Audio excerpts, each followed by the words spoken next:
Buenas noches y bienvenidos una semana más a América Directo. Y hoy, amigos, tenemos un programa que arde. La situación internacional está que arde y sobre todo en todo América. Donald Trump ha lanzado directamente todas sus medidas para situar a los Estados Unidos primero, como es su lema, y ha sacado directamente al tren de Aragua de los Estados Unidos, y como Maduro no quería directamente coger a sus sicarios, lo ha llevado a Salvador con Bukele, nada más y nada menos. Tenemos que pasar también por Argentina, donde Milei está haciendo ese milagro imposible y hasta el Banco de España le halaga todas las medidas de Milei. Sería lo mismo que tendríamos que hacer aquí, según el Banco de España. Y sobre todo hablaremos de la situación en la guerra de Ucrania, de esa negociación a tres bandas entre Rusia, Ucrania y Estados Unidos, y esa primera conversación entre el señor Trump y Putin que ha dejado pues algunos helados y a otros con muchas esperanzas. Y hoy, como siempre, tenemos con nosotros un invitado muy especial. Con nosotros está Albert Rivera. Buenas noches. ¿Qué tal? Buenas noches. Rivera, un placer tenerle aquí. Es un lujo estar aquí. Bueno, todo el mundo se nos pregunta dónde se ha metido Albert Rivera y qué está haciendo Albert Rivera después de su momento dejar la política al más alto nivel. Bueno, pues hay vida después de la política, ¿no? Yo venía del sector privado, he vuelto al sector privado, estoy en el mundo de la empresa y también como consultor y asesor de directivos y empresas a nivel nacional e internacional, y ahora además desde hace un año pues también presidiendo un club empresarial que, bueno, para mí es un honor poder trabajar junto a empresarios y empresas de prestigio y ayudarles a crecer sus negocios y a crecer profesionalmente. Me gusta volver al lugar del que provengo, ¿no? A los orígenes, ¿no?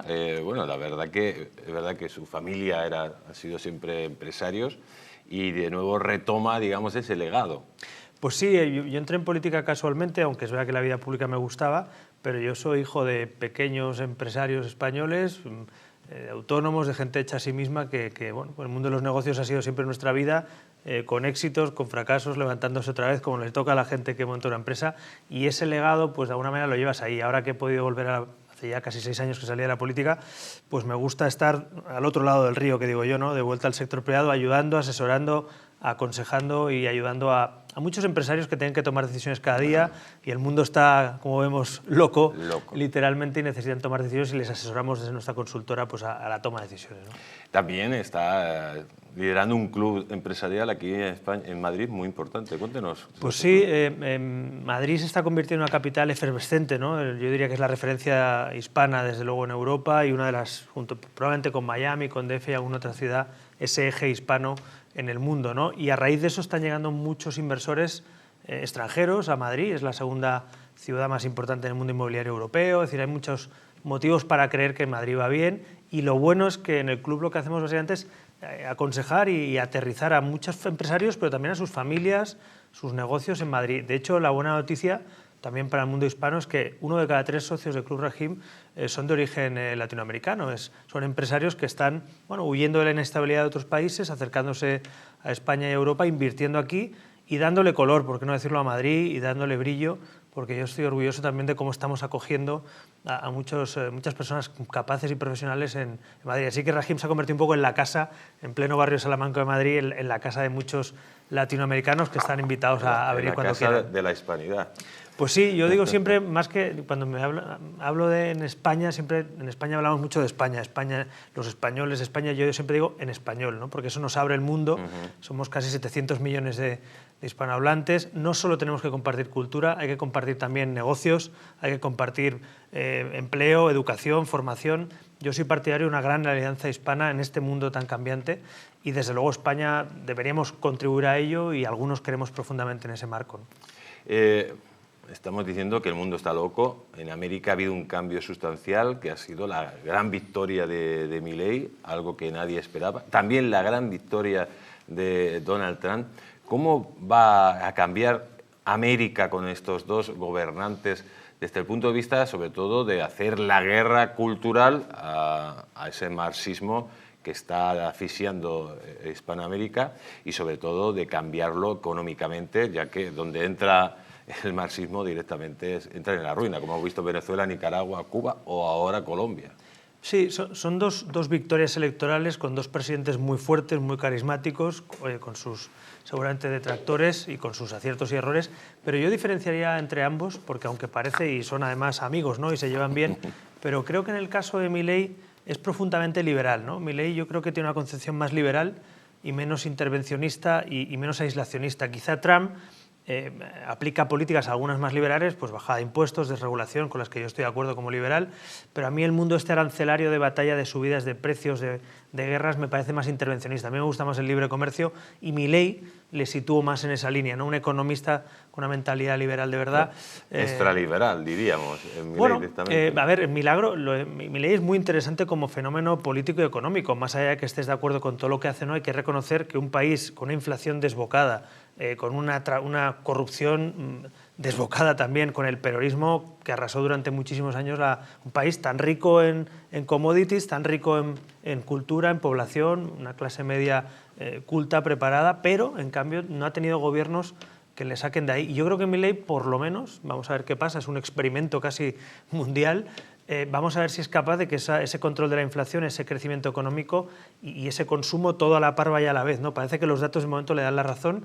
Yo me alegro por los argentinos, a los que aprecio muchísimo, y compañeros y amigos que están viendo con cierta expectativa lo que pasa, y vamos a ver si le dejan también y si él es capaz. De momento parece que capaz está siendo, ¿no? De momento el milagro se está consumando, pero antes de irnos a Milei vamos a hablar de las últimas noticias que vienen de los Estados Unidos.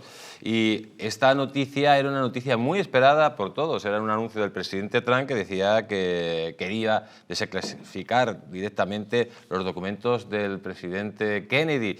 Dice la noticia: la preocupación de la CIA sobre Oswald y el fanatismo del tirador con Cuba, las relaciones iniciales de los documentos de JFK.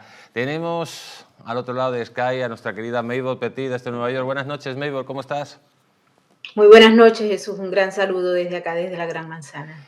Hoy te vamos a preguntar por varias cosas, pero quiero que me hagas una reflexión de los famosos papeles del asesinato de Kennedy y si verdaderamente están saliendo información que era la esperada o está saliendo otra información que nadie esperaba.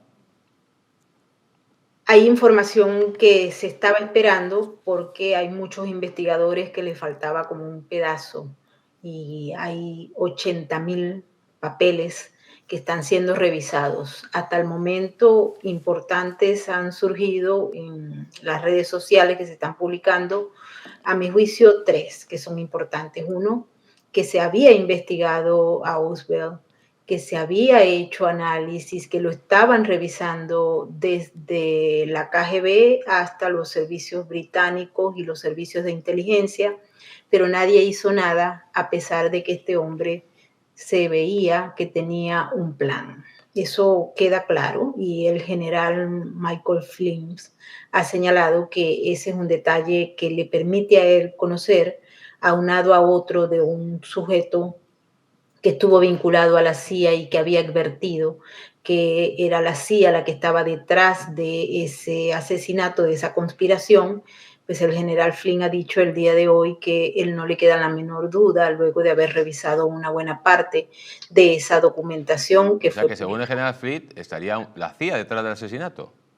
Detrás de la CIA, el general Flynn ha dicho hoy, y eso ha generado bastante controversia, porque él dijo: la Central de Inteligencia de los Estados Unidos cometió un acto criminal de conspiración y de indeterminado asesinato a un presidente, y por ende está solicitando que se hagan investigaciones, y esto tomando en cuenta la documentación.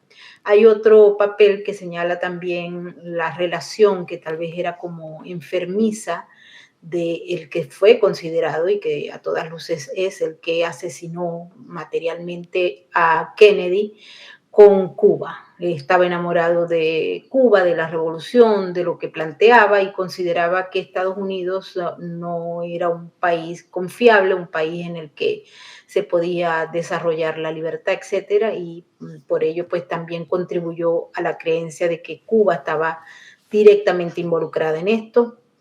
También aparecieron unos reportes que hizo la KGB donde estaban averiguando y confirmando información sobre este individuo y unos viajes que había hecho a Helsinki y otras capitales europeas para la época. Es decir, había gente que sabía que esto iba a ocurrir y de hecho hay un correo bien interesante que le llega a un periódico de Inglaterra en el que se le anuncia en poco tiempo, en pocas horas, vas a tener una información muy importante. El periodista informó al gobierno que había recibido esa información y el cable donde se envía a los Estados Unidos diciendo hemos recibido esta información y dándole el dato y los detalles, la hora, etcétera, también aparece dentro de esa documentación que ha sido revelada y que forma parte de un enorme archivo que fue presentado a los Estados Unidos gota a gota y las últimas partes estaban justamente en este lote que se dio a conocer el día de ayer. Maybor, te quiero preguntar también por estas imágenes, porque bueno, el señor Elon Musk está sufriendo sabotajes constantes, sobre todo en sus factorías de Tesla. Dicen que varios autos de Tesla fueron incendiados en un centro de servicios en Las Vegas alrededor de las 3 de la madrugada. Vamos a ver si vemos las imágenes, porque los sabotajes, ahí lo tenemos, son constantes. ¿Hay detrás de estos sabotajes? ¿Quién está detrás de estos sabotajes, Maybor, a los intereses del señor Musk? Ya hemos visto ataques de hackers a su red social de X. Su factoría de Tesla ha sufrido constantes ataques también. Vemos que empieza a haber ataques en Europa. ¿Quién es la mano negra que acecha al señor Elon Musk? Mira, es el Estado profundo, es el sistema corrupto que él está investigando y exponiendo a través de estas auditorías que se están haciendo. Él mismo lo ha dicho, que ha recibido llamadas y que está siendo amenazado de muerte y que si le pasa algo, pues es esos mismos grupos que están detrás y que han logrado beneficios increíbles a lo largo de muchos años y que esos intereses nunca habían sido tocados.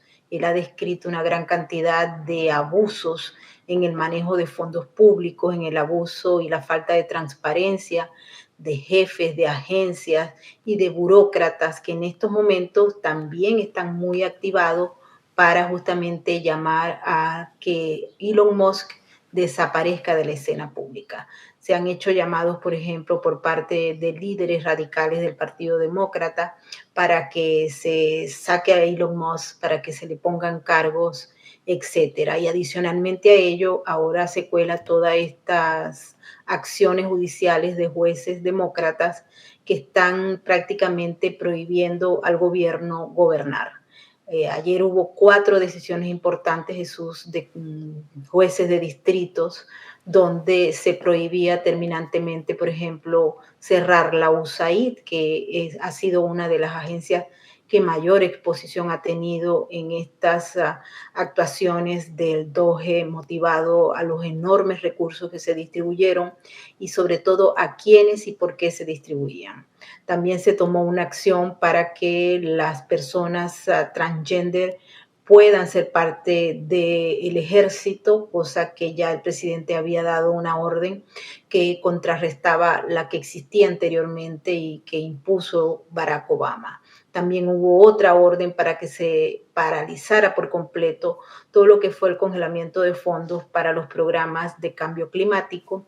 Y para colmo de males, pues los jueces también están señalando que los líderes del Tren de Aragua y los miembros de esa organización criminal deben regresar a los Estados Unidos y que no pueden ser deportados, sino mantenerlos aquí para hacerles y tomarles el debido proceso, con lo cual se desconoce esa orden ejecutiva del día sábado en la que el presidente de los Estados Unidos declara a esta banda criminal un enemigo, una base para la ley de enemigos extranjeros. Se han quejado y para colmo de males el presidente de la Corte Suprema de Justicia en unas declaraciones que también han considerado extremadamente inapropiadas porque es el presidente de la Corte Suprema de Justicia, le informó a Trump, lo paró y le dijo no puedes públicamente hacer esto y no se puede seguir acosando o haciendo impeachment a los jueces. En paralelo, hay varios representantes que están trabajando para hacer impeachment a los jueces o juicios en su contra por haber estado actuando en contra de lo que es el sistema judicial y los intereses de los Estados Unidos y a favor de un partido político, pero también de una tendencia, porque muchos de estos jueces están vinculados a ONGs y tienen familiares trabajando directamente a favor de la inmigración ilegal, de las fronteras abiertas, del clima y de la agenda LGTB, entre otras. Pues Maybor, como siempre, un placer tenerte aquí en América Directo y recibe un fuerte abrazo. Un fuerte abrazo. Te quiero decir algo antes de que nos vayamos, sí. Jesús. Dime. Dentro de los files del Kennedy hay una carta que también ha causado mucha polémica y se me olvidó comentarte, y es que J. Kennedy Jr. Parece que se ha cortado la llamada justo cuando nos lo iba a contar. Bueno, intentaremos recuperarlo otro día. Maybor, te despedimos. Señor Rivera, vemos que el señor Elon Musk, un empresario de mucho éxito, se mete en la política, arriesga en la política, intenta pues, hacer un Estado, digamos, ligero, no un Estado mastodóntico, que se empieza a ver que hay gastos desproporcionados de gente que cobraba la seguridad social cuando tenían 230 años, etcétera. Y vemos también que esto le está suponiendo un coste de las élites del Estado profundo, como decía Maybor, que recibe una campaña, le están atacando sus factorías, atacan a sus redes sociales, le atacan a él personalmente. ¿Le merece la pena al señor Musk hacer todo esto con todo lo que está recibiendo a cambio? Bueno, eso es lo que quieren los que atacan a Elon Musk con sus intereses. Supongo que lo que quieren conseguir es eso, ¿no? Que no valga la pena que un empresario, que es el más rico del mundo, ¿no? Uno de los más ricos del mundo, por su trayectoria, por su innovación, por sus empresas, pues abandone diciendo, oye, mira, yo tengo la vida resuelta, me voy a meter en este lío. Pero es muy triste, en Estados Unidos por lo menos hay un presidente empresario que puede llegar a ser escogido en las urnas, o un Elon Musk de turno que está intentando pues, ver cómo aligerar la burocracia estatal.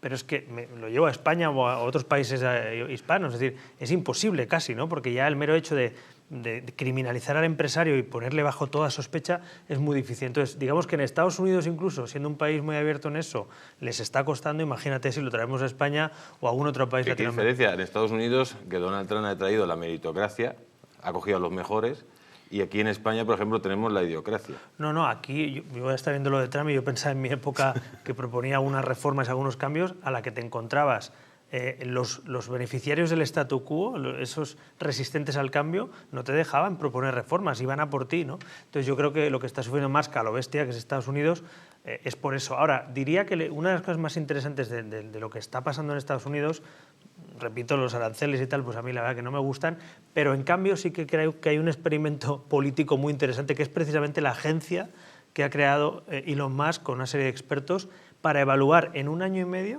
y luego cerrarla. Es decir, aquí en Europa o en España, cuando se crea una agencia, ya está de por vida y siguen viviendo todos de esa agencia, ¿no? Digo, hombre, crear una cosa temporal para analizarla, para mejorar la situación, para evitar costes o para reducir burocracia, me parece maravilloso. Luego el resultado habrá que ver cómo es, estaremos de acuerdo o no, si es más o menos duro, más o menos laxo, pero me parece que hay que dejar trabajar, porque si no, evidentemente, si tú le preguntas a los que están viviendo de eso si quieren acabar con la fórmula de vida, pues te dirán que no. Entonces, si queremos que los países mejoren, necesitamos reformismo. Y en las reformas a veces tienen que venir con expertos externos y con gente potente. Hombre, a Elon Musk le podrás criticar, seguro que hay muchas cosas, como a todos los empresarios, pero hombre, conocimiento de gestión, conocimientos económicos, capacidad de productividad, pues eso no se le puede negar seguramente a Elon Musk ni a muchos empresarios. Entonces, yo lo veo con una expectativa diciendo, a ver si le dejan, pero ya vemos que le está costando muchísimo. Vamos a continuar porque Donald Trump no para y ha deportado directamente a miembros del Tren de Aragua. Ya los ha llevado a Venezuela, pero luego Venezuela no quería coger más miembros del Tren de Aragua, a los cuales ha declarado organización terrorista Donald Trump, nada más y nada menos, y ha llegado a un acuerdo con Bukele para llevarlos a las cárceles de El Salvador. Dice, así llegaron los presos del Tren de Aragua deportados de Estados Unidos al CECOP de Nayib Bukele en El Salvador. Vamos a verlo. Pues ahí lo tenemos, amigos, como los señores del Tren de Aragua, acostumbrados a implantar el terror en Estados Unidos y sobre todo en las zonas de hispanos, vemos cómo son tratados. Se les corta el pelo, se les quita, se les trata a todos por igual con un mono y no tendrán ni televisión, ni radio, ni internet, tendrán su comida y tendrán que trabajar para ganarse su pan. Señor Rivera, estamos viendo, lógicamente, que son medidas a veces muy duras, pero es verdad que solo con medidas duras a veces se puede llevar la riqueza, se puede prosperar un país. Lo que ha pasado en El Salvador es un ejemplo, que no había otra manera que actuar como actúa Bukele, porque era el país con más índice de criminalidad. Pero vemos también que Donald Trump está utilizando, digamos, ciertas medidas, y está utilizando El Salvador para reclutar o para recluir a este tipo de personas, donde veíamos, por ejemplo, que el Tren de Aragua, una organización terrorista al servicio de Maduro, sobre todo creaba problemas en las zonas de inmigrantes hispanos, que eran donde extorsionaban, donde mataban, etcétera, etcétera, y habían creado una red criminal de unas dimensiones gigantescas. Yo le reconozco que aquí tengo un dilema, porque el objeto y el resultado, digamos, de estas políticas lo comparto a pies juntillas. Quiero decir, acabar con el crimen organizado, acabar con esas extorsiones, acabar con estas bandas criminales para que los demás, los que hacemos el bien o los que no violamos la ley, podamos vivir tranquilamente con nuestras familias, con nuestros hijos, pues me parece loable, ¿no? ¿Cuál es el pero? Y me sale un poquito la vena más de legislador que he sido y de abogado también, que yo quiero firmeza con el Estado de Derecho, pero siempre dentro del Estado de Derecho, ¿no? Y ahí estamos rozando el larguero. Incluso hay juristas que dicen que no estamos dentro del Estado de Derecho precisamente porque no hay un juicio y una sentencia, porque estamos, digamos, deportando previamente y no posteriormente de la sentencia. Entonces yo, si tuviera que ponerle un pero a esto, diría que esa misma imagen, que me parecería legítima una vez hay una sentencia que dice, señores, deportados por tal, al no haber sentencia y ser una reacción gubernamental y no de la justicia... Administrativa, dice. Claro, es decir, me pongo el ejemplo al revés, no es el caso que ya hemos visto los personajes y lo que hacen, ¿no? Imagínate una persona que... La expulsión, por ejemplo, en España es un tema administrativo, no de sentencia también. No, pero tienes... Sí, pero es una orden administrativa. Pero si estás bajo un convenio internacional, pues ya hay una serie de condiciones que te condicionan la expulsión. Es decir, pues bueno, por no alargarme aquí en lo jurídico, los convenios internacionales respetan unos mínimos, digamos, en cada país, ¿no? Pero dicho eso, repito esto, yo creo que luchar contra el crimen organizado, ser firmes en la ley, que no haya ningún solo beneficio a este tipo de delincuentes me parece bien, pero es verdad que precisamente para ser respetados y respetables hay que afinar muy bien para que eso tenga pues, visos jurídicos, ¿no? Porque al final, si el debate se produce en si está bien o mal hecho, perdemos de vista el objeto que es loable, que es hay que acabar con el crimen organizado. Y yo creo que ese es el punto, y Estados Unidos es un país de tradición, obviamente, digamos, de respeto al Estado de Derecho, es quien más se lo tiene que plantear. El caso de Bukele, pues me pasa un poco igual, ha hecho una política, y además él la comunica como nadie, una política de mano dura contra el crimen, y en un país como El Salvador que está literalmente absolutamente desmadrado el crimen organizado, ¿no? Pero claro, eso en Estados Unidos, en un país con una tradición democrática, de Estado de Derecho, entiendo que puede ser más polémico. Yo, si tuviera que ponerle un pero, hay que afinar con el Estado de Derecho precisamente para no traspasar la línea y que luego no sea un reproche. Imagínate que todo esto acaba luego porque no has hecho bien el trámite jurídico-judicial y acaba con un beneficio para estos señores. Pues bueno, vamos a hacerlo bien o que se haga bien. No tengo ninguna duda que probablemente el 99% de esta gente que va allí está más que demostrado que son delincuentes, pero precisamente para que no haya ningún error. Hoy le preguntaban a Marco Rubio, que he visto unas declaraciones sobre, oye, y si dentro de toda esa gente hay alguno o algunos que resulta, como no ha habido juicio, que resulta que no son de esta banda organizada, y yo creo que la respuesta era un poco, bueno, pues si no, pues que lo deporten a Venezuela directamente. Entonces, pero creo que ahí es donde la pregunta que le han hecho a Marco Rubio está un poco la grieta de este modelo, ¿no? Pero vamos a ver qué sucede y jurídicamente cómo lo resuelven. Pues vamos a continuar, porque hablando de criminales, de crimen transnacional, hay que recordar que el crimen transnacional es el que está gobernando directamente en Venezuela, en Nicaragua, en Cuba, en México. El crimen transnacional dirigido, digamos, por los cárteles de la droga que actúan bajo la manta de ese socialismo del siglo XXI. Y ojo, que eso de crimen transnacional está haciendo directamente genocidios. El rancho Izaguirre, ahí lo tenemos, dicen que somos el Auschwitz mexicano, pero Teuchitlán no es el culpable de ese horror. Estamos hablando que se ha encontrado, amigos, un rancho donde los narcos asesinaban.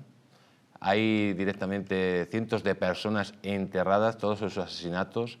Una auténtica vergüenza, sobre todo para un país como México, que lógicamente no se merece eso su gente, y sus instituciones pues han quedado a la altura de Betún. Concretamente su presidenta, la señora Sheinbaum, después de esos comportamientos fuera de lugar en muchas ocasiones, pues tiene que dar muchas explicaciones, porque hay que recordar que su anterior presidente, el señor AMLO, ha sido denunciado en Nueva York precisamente por sus relaciones con el narco, y mucha gente denunciaba que el narco había financiado sus campañas, y también mucha gente habla de que el narco puede estar también de los intereses detrás de la señora Sheinbaum. Mire lo que ha dicho el cártel de Jalisco, Nueva Generación de México, repite lo mismo que Claudia Sheinbaum, contradice a las madres buscadoras y niega el evidente campo de exterminio encontrado, y se quejan de los medios de comunicación. México tiene un narcogobierno, dice la noticia. Vamos a escuchar a este cártel. Buenas tardes. Soy miembro activo del cártel Jalisco Nueva Generación. La razón del video es esclarecer los hechos basados en la realidad, en tiempo y forma. El 18 de septiembre del 2024 aseguran el rancho Izaguirre como resultado de una persecución donde se dan 2 privaciones ilegales de la libertad. Resguardan y analizan el predio sin encontrar indicios o pruebas del campo de exterminio. Y dejan la investigación dando todo por terminado. El 8 de marzo del 2025, un grupo de madres buscadoras, respaldadas por no sé quién y con información de dudosa procedencia, contradicen en un 100% los indicios encontrados de 6 meses anteriores por elementos federales. Notifican el hallazgo de un campo de exterminio, reclutamiento forzado, donde tenían más de 250 secuestrados y otro tanto igual de secuestradores. ¿Qué encontraron? ¿Cuánto encontraron? No encontraron. Pues ahí tenemos, amigos, las declaraciones del cártel de Jalisco Nueva Generación de México, coincidiendo exactamente con las declaraciones de la presidenta Sheinbaum. Tenemos al otro lado de Sky a nuestra querida Nayeli Gutiérrez. Buenas noches, Nayeli, ¿cómo estás? Qué gusto saludarte, muy buenas noches a ti y a todo tu auditorio. Nayeli, la verdad que esto es un escándalo sin precedentes, que se encuentre un campo de exterminio directamente, y sobre todo un poco también el escándalo, la reacción de la señora Sheinbaum de tirar balones fuera, ¿no? Mira, realmente es muy lamentable lo que está pasando en Teuchitlán. Efectivamente, este hallazgo que se hizo y que fue a través de las madres buscadoras o del grupo de buscadores en Jalisco, que a través de llamadas anónimas obtuvieron información, y es como llegan a este campo nuevamente. Este campo había sido revisado en septiembre del 2024, cuando se da un enfrentamiento precisamente en ese predio y se detienen a 10 personas, se encuentran a 2 personas secuestradas y a un fallecido. Hasta donde reporta la Fiscalía Estatal de Jalisco, se hicieron todas las investigaciones, se llevaron transportes, evidentemente para analizar los hallazgos que tenían, y no vieron absolutamente nada. Y ahorita lo que podemos ver, que no hay una investigación concluyente, que ya la trajo la Fiscalía Federal, pero lo que podemos saber es que sí había hornos, que sí cremaban cuerpos, que sí encontraron ropa, zapatos, maletas, de centenares de personas, que se presume que había por lo menos 4 crematorios que estaban enterrados, y que estos eran tapados con ladrillos y después con tierra.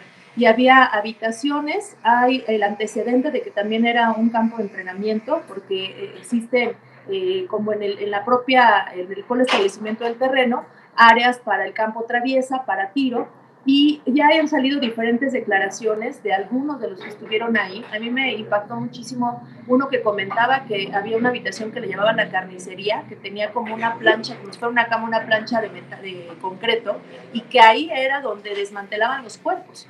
para que se pudieran quemar más rápido. Una vez que ya los desmantelaban, los hacían pedacitos del cuerpo, ya lo pasaban a los hornos para acabar con el antecedente, porque el argumento que daban es que no habiendo cuerpo no había delitos. Pero sí se habla de por lo menos 230 personas que estaban de manera permanente capacitando en ese espacio, y de ahí, en el Rancho Izaguirre, y de ahí los trasladaban a los puntos, ya sea para ser sicarios, para ser pequeños distribuidores, en fin, toda una red que te habla de la manera en que está llegando el narcotráfico a todo el país. Y también deja en evidencia el cómo lo reclutaban, porque muchos de los que llegaron ahí llegaron pretendiendo que estaban un trabajo de seguridad, como cocineros, como jardineros, diferentes actividades, y para ello los contrataban, los veían en una terminal de Jalisco y de ahí los trasladaban al rancho. Y también se especula que no es solamente ese rancho, sino que hay otros ranchos.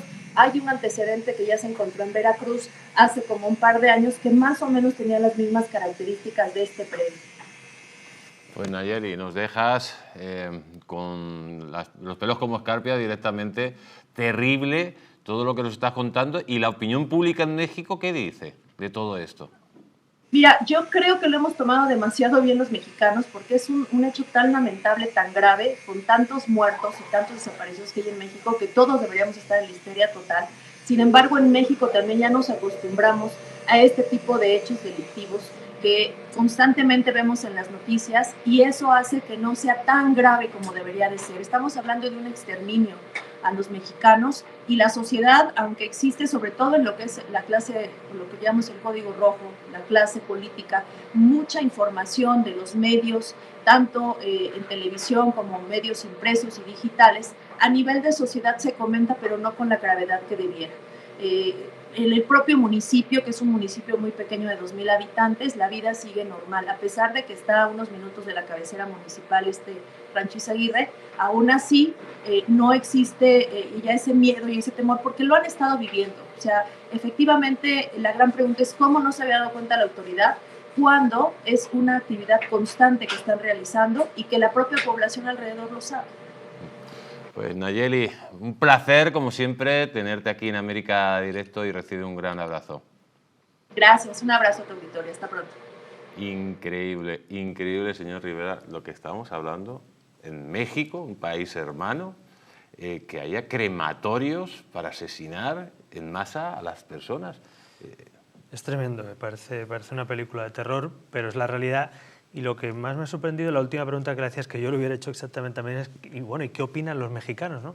He hecho Nayeli algo que es, bueno, es triste y preocupante a la vez, que es que el pueblo mexicano, pero igual que el pueblo colombiano en parte, igual que en Venezuela, que el narco es al final un estado paralelo que controla todo en esos países, se ha acostumbrado lamentablemente porque el Estado oficialmente no lucha o no tiene mecanismos para luchar, o acaban corrompidos, vamos a hablar claro, en muchos casos, ¿no? Entonces, yo he tenido el placer de conocer también a presidentes que han luchado contra el narcotráfico, ¿no? El presidente Uribe, que es buen amigo y al que admiro, el presidente Duque, presidentes colombianos, y he hablado con ellos de estos personalmente, y es el principal problema que tienen sus países. Y México, fíjate, más todavía, pero es que Venezuela también, en el fondo, también lo tiene, ¿no? Entonces, yo creo que esto, una de las grandes oportunidades que tiene para mí Europa en el futuro, y yo soy un defensor de ello, es precisamente la alianza con América Latina en términos comerciales, en términos culturales. Creo que tenemos un pasillo ahí, ¿no?, en el Atlántico, y una hermandad brutal, pero uno de los puntos probablemente que más nos lastra y que más lastra a América Latina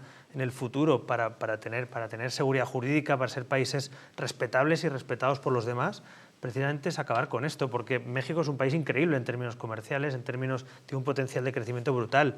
Es uno de los países para mí clave del futuro del mundo, no solo de Europa, porque junto con Brasil en la región son los países más grandes, claro. Tienen una relación especial con Europa, con Estados Unidos, por mucho que ahora con Trump tal, en el fondo son países condenados a entenderse, pero ese papel de México está lastrado por este drama y por ese estado paralelo que corrompe todo lo que pilla, ¿no? Y la política, pues también entiendo, no lo justifico, entiendo que a veces cuesta ser valiente también frente a este tipo de amenaza, y a veces incluso se dejan corromper, como hemos visto muchos ejemplos, desgraciadamente. Entonces, bueno, me preocupa mucho, pero estoy convencido que si México, Colombia, Venezuela, en fin, muchos países de la región consiguieran un día acabar con esto, es que se disparan, o sea, es que se convierten en países mucho más interesantes todavía para los inversores, para las empresas, para el empleo, Pero bueno, lo que nos han contado es terrorífico, ¿no?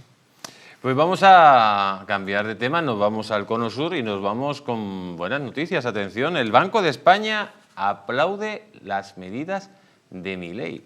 Nada más y nada menos. El Banco de España, señores, el señor Escrivá dice que el gobierno de Sánchez tendría que hacer lo que hace el señor Milei. Bueno, ¿Cómo le habrá sentado al señor Sánchez, usted que lo conoce tanto? No lo sé, pero yo creo que hay una...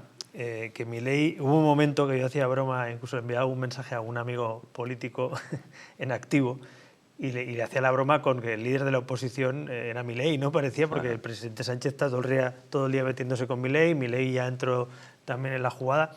Pero bromas aparte, es que el caso de lo que está sucediendo con Milei, lo decíamos al principio, es un caso de estudio. Es decir, que tú tengas un país al 100% de inflación, con una corrupción galopante, con unas estructuras de Estado insostenibles, con una pérdida de confianza inversora. Recordemos que en Argentina hacía mucho tiempo, y hace todavía cuesta, que mucho inversor por las expropiaciones, YPF, ¿no? Fue un ejemplo simbólico que a muchos empresarios españoles les se ha echado atrás durante mucho tiempo. Entonces, si tú expropias, no haces reformas, no actualizas las concesiones a los precios de mercado, no liberalizas el alquiler, no tomas medidas, digamos, de mercado, pues era un país muy poco atractivo. ¿Qué pasa? Que Milei está consiguiendo en muy poco tiempo un giro brutal, que, repito, tiene que consolidarse y que no basta con un año, que hay que darle un mandato como mínimo.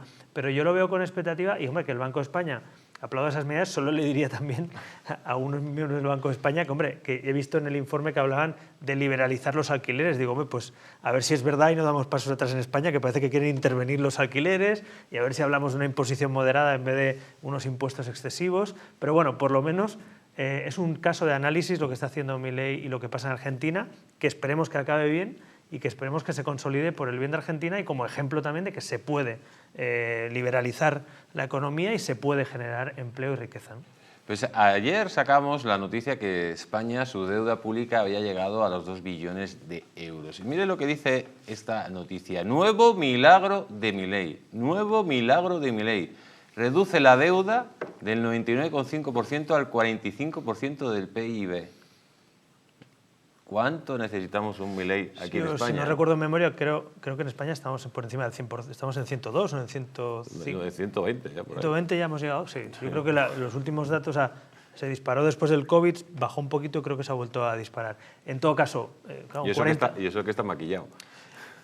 Vamos a darlos por buenos incluso. Entonces, 40 y pico %, fíjate, ¿no? Qué diferencia. Entonces, pero ese es el camino. Y, claro, es verdad que a veces, yo que he estado en política también, es verdad que parece que tienes que tocar fondo para que te permitan hacer esto. Ese es otro debate eterno.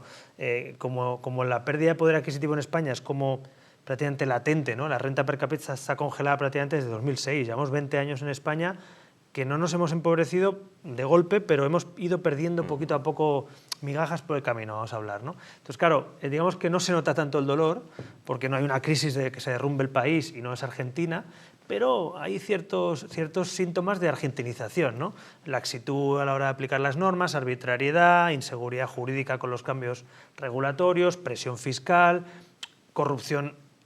Pues también hay, como estamos viendo, y parece que hay corrupción todavía, que parece que había desaparecido del mapa, con lo cual yo a veces decían, en plan comparativo, me decían, no, España se está yendo el camino de Venezuela. Y yo les ponía el matiz y digo, hombre, Venezuela no, porque estamos en la Unión Europea y los derechos humanos, hombre, esto de que tiren por un balcón o metan o asesinen literalmente a los opositores o encarcelen a los opositores, no va a pasar.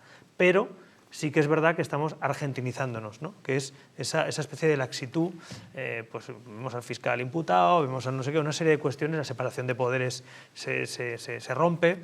Entonces, bueno, yo viendo a Milei, creo que España, sin llegar a ese punto, porque estamos dentro de la Unión Europea, sí que es verdad que el último informe que se hacía, por ejemplo, de garantías del Estado de Derecho, pues hemos perdido posiciones. O sea, España en los últimos años ha ido paulatinamente perdiendo posiciones. Y sobre todo, repito, la renta per cápita probablemente es uno de los parámetros más reales para medir un país, porque el PIB crece, también crece la población, también crece el gasto público, con lo cual estás maquillando los datos del PIB. Pero la renta per cápita, es clave. ¿Cuánto tenemos en el bolsillo de media? Un español, hombre, eso es clave. Y si tú estás congelado los últimos 20 años y tus países de alrededor crecen, en el este de Europa, en Portugal, en Irlanda, en Grecia, tú estás perdiendo posición. Y eso yo creo que es lo más preocupante de la economía española, que el español medio no acaba de arrancar, ¿no? Pues vamos a continuar con una noticia que nos preocupa mucho, sobre todo porque estamos hablando de Perú. Dice que Perú declara el estado de emergencia en Lima tras el asesinato del popular cantante Paul Flores. Tenemos al otro lado de Sky a nuestro querido general Wolfram Grosso Costa. Buenas noches, ¿cómo está usted? Hola Jesús, ¿cómo estás? Buenas noches a ti y a toda la audiencia de aquí del programa América Directo a través de Distrito TV, y realmente es un honor y un tremendo gusto poder estar en esta plataforma y debatir algunos temas de opinión y de coyuntura que están pasando en mi país, en el Perú. Señor Grosso, estamos viendo Perú, que es un país que, bueno, el señor Castillo intentó un golpe de Estado, la presidenta, bueno, las instituciones peruanas lo pararon en seco, la presidenta continuó de una forma interina, pero vemos con estas actuaciones que el país no termina de estabilizarse. ¿Qué es lo que está pasando en Perú para que se tenga que declarar directamente un estado de emergencia en Lima por el asesinato de un cantante famoso? O sea, esto tiene que ir acompañado, digamos, de una inseguridad constante en la zona, ¿no? Bien, quiero aclarar que el estado de emergencia no se ha declarado aquí en el Perú, específicamente en Lima y Callao, que es la capital y la provincia constitucional, debido a la muerte lamentable de este cantante, sino a todo en su contexto, a este problema de inseguridad desbordada que está presente acá en el país, muy preocupante, donde prácticamente la delincuencia, las mafias organizadas y todas las organizaciones y bandas criminales están actuando con total impunidad, sin ninguna acción efectiva del Estado para poder neutralizarlas y detener este flagelo que está en este momento haciendo mucho daño al país. Y yo quiero traer a colación lo que tú mencionaste hace un instante cuando te referiste al expresidente Castillo, que efectivamente a través de un intento de golpe de Estado para subvertir el orden democrático, trató de cambiar la condición de su mandato de gobierno por una posición autocrática, anárquica, totalmente inaceptable, y que obviamente no está amparado bajo ningún documento, ni menos la Constitución, y que fue detenida. Pero acá quiero hacer un análisis, ¿no? Yo no sé, creo que tú estás en contexto en esto, de repente no la audiencia, pero cuando sucedió esto con Pedro Castillo, cuando él salió a la televisión a intentar cerrar el Congreso, que era en este caso un golpe de Estado, ¿no? Pasaron más o menos como 5 o 6 horas que hubo una situación de incertidumbre. Esa situación de incertidumbre estaba atada a cuál era la posición de las Fuerzas Armadas. Las Fuerzas Armadas, en ese entonces con sus comandantes generales y la Policía Nacional, 3 instituciones, Fuerza Aérea, Ejército, Marina, Policía Nacional y el Comando Conjunto que aglutina las 3 Fuerzas Armadas. 5 jefes. Entonces pasaron 5 o 6 horas para que estos 5 o 6 jefes dijeran no va a ese golpe, no respaldamos, y se revirtió felizmente. Pero ¿cuál es el análisis acá, Jesús? O sea, todo un país, el Perú, con más de 33 millones de habitantes, estaba en vilo mirando cuál era la decisión de estas 5 personas. O sea, que eso quiere decir que ¿qué hubiera pasado si estos 5 mandos militares hubieran dicho apoyamos, somos instituciones armadas que obedecemos al jefe supremo de las Fuerzas Armadas, que en ese caso era el presidente, y avalaban el golpe? En este momento estaríamos en una dictadura tal cual o peor que Venezuela, pero fíjate qué endebles son las instituciones acá. Qué endeble es la democracia, que todo un país estuvo dependiendo prácticamente de la decisión de 5 personas. Esto nos hace reflexionar para ver que el Perú en este momento está pasando por una situación muy crítica, donde las principales instituciones del Estado, en este caso, por un lado el Ejecutivo, el Poder Legislativo del Congreso, totalmente desacreditados, el Poder Judicial cuestionado, y otras concurrentes como la Fiscalía de la Nación, el Tribunal Constitucional, la Defensoría del Pueblo, el Jurado Nacional de Elecciones, que ahora está cumpliendo un rol preponderante en el desarrollo de las próximas elecciones. Entonces, vemos que hay una suerte de desgobierno. Actualmente tenemos una mandataria que no tiene partido político que la sostenga, porque ella llegó, ya sabemos en qué circunstancias. Para empezar, no era la primera alternativa por el partido por el cual llegó al gobierno, que era Perú Libre. La primera era este prófugo Vladimir Cerrón, que fue inhabilitado, y como correspondía a quien estaba segundo era Pedro Castillo, por eso es que asumió la presidencia, y esta señora, Dina Boluarte, que era la segunda vicepresidenta, asumió la presidencia cuando fue vacado Pedro Castillo. Entonces, peleándose con el partido por el cual llegó. Entonces, no tiene un sustento. ¿Quiénes gobiernan acá? ¿Y cuándo va a convocar elecciones esta señora? Porque supuestamente era una señora transitoria, sí, ¿no? Sí, bueno, o sea, ella ha asumido su mandato de acuerdo a la Constitución. Era la segunda vicepresidenta, fue vacado el primer presidente, el presidente, mejor dicho. Ella asume la presidencia constitucionalmente. El problema es que no gobierna, no tiene fuerza y, quiero lamentablemente decirlo, no tiene la capacidad para liderar un país.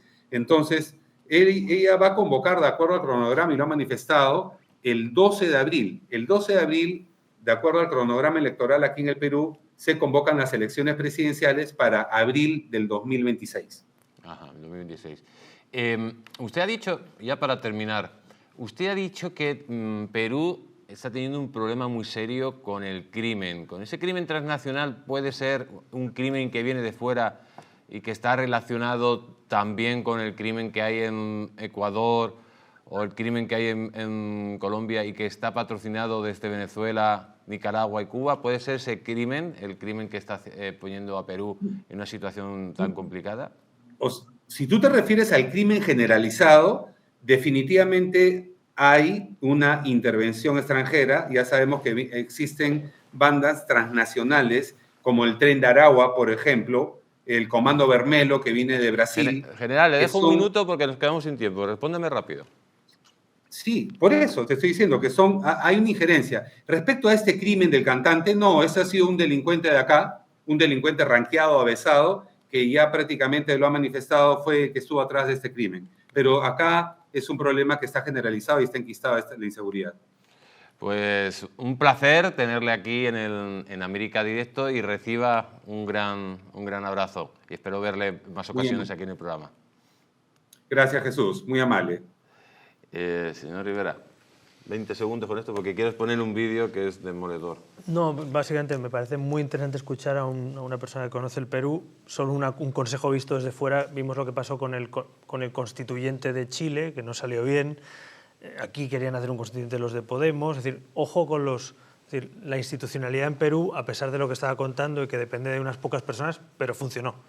Y por tanto, ojo con los... España no está funcionando. No, lo digo porque que cambien cosas, que haga una transición, que haya elecciones, pero que la institucionalidad es fundamental, que no permitan que la toquen ni se les ocurra hacer un constituyente, porque eso lo carga el diablo y los países que lo han hecho acaban mal. Con lo cual yo, consejo visto como demócrata, cambien lo que tenga que cambiar, voten, escojan un buen gobierno, pero no se metan en experimentos que acaban mal y acaban destruyendo la democracia.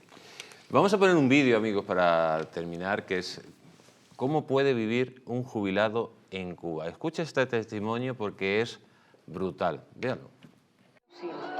¿Cuánto cobra de chequera? 1.600 pesos. Dígame, ¿qué le alcanza para comprar? ¿A qué accede usted mediante esta chequera? La situación está muy caótica. 1.600 pesos no alcanza para nada. Eso lo sabe cualquiera, que no alcanza para nada. Ni una bolsa de leche vale 1.600 pesos. ¿Cómo calificaría usted la dieta de los ancianos en Cuba? ¿Buena, regular o mala? Es que es mala, hay que ser sincero. Pues esto, amigos, es lo que tiene un jubilado en Cuba. ¿Qué es lo que come? Absolutamente nada. Y ahora mismo en Cuba hay apagones constantes y la situación es límite. el comunismo está llevando a extremos límites a la población cubana, de hambre y necesidad, de extrema hambre. Señor Rivera, muy rápido porque estamos ya fuera de tiempo. Pues nada, ya lo ha dicho usted, el comunismo mata y mata de hambre y mata la libertad. Entonces Cuba, que es un país maravilloso al que admiro, quiero, es muy triste ver estas condiciones, que no tienen ni para comprar un cartón de leche. Y ahí siguen, ¿no? 60 años o más, 60 años después, pero bueno, esperemos que algún día veamos una Cuba libre de verdad. Pues seguramente crees que sí. Señor Rivera, un placer tenerle aquí en América Directo. Espero que haya disfrutado. Muy a gusto y con noticias súper interesantes, y que enhorabuena por el programa. Y espero verle de nuevo por aquí, por esta casa. Nos vemos pronto. Un placer. Y amigos, se nos acabó el tiempo. La verdad que el programa se ha pasado rapidísimo. Volvemos la próxima semana aquí, en América Directo.